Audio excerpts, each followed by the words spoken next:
যাম বিজয় শনি মুড়া থেকে ফার্ম কেটে ভাড়া গেলে আঙ্গুরিশ খাতে গেলে 40 টাকা 50 টাকা দেয়ালা যে কষ্ট লাগে আর ও গাড়ি দিয়ে গেলে 30 টাকা দিয়ে দেয় তো 30 টাকা ডাবালা না 50 টাকা বালা 50 টাকা একজনে দেয়া গেল গা দ্বিতীয়বার তো এবার খেপ পাইলাম না ঘুরতে ঘুরতে এবার কোন সৌভাগ্য মিলে এরকম করতে করতে তো সময়ই জায়গা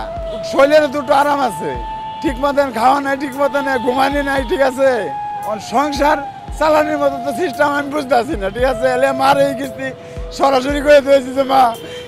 আমি এতে বেতন পছন্দ করি না আমি নিজে হাসটাঙ্গে আমি বলে দেব ঠিক আছে আমি কামাই করি আমার বাচ্চারে ববুলা যদি খান্না দেওয়া হয় তুমি করে না দেওয়া হয় আমার থাকে লাভ কি আমি তো চেষ্টা করি কত হলে একজন টিয়া না দিলে পরিশ্রম করাইয়া তাহলে টিয়া ব্যায়াম করতে একজন উঠলো কম বেশ তো দিবই উঠতো না দিব কারা পরিশ্রম কোনো দাম নাই এক গ্লাস পানি খাওয়ানোর সিস্টেম নাই ওই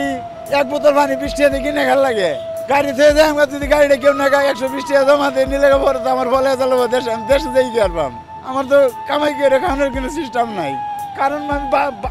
আমার যে বাবা তো আগেরই গরিব আমার বাবা তো ভিক্ষুক এই পাইলেটি লেখা হয় একবারে এত ডাঙ্গর করছে ঠিক আছে আমরা মানুষের লোকে ডাস আর আইসি আর ডাস চিনি আইসি রিক্সা মিস্কা চালাই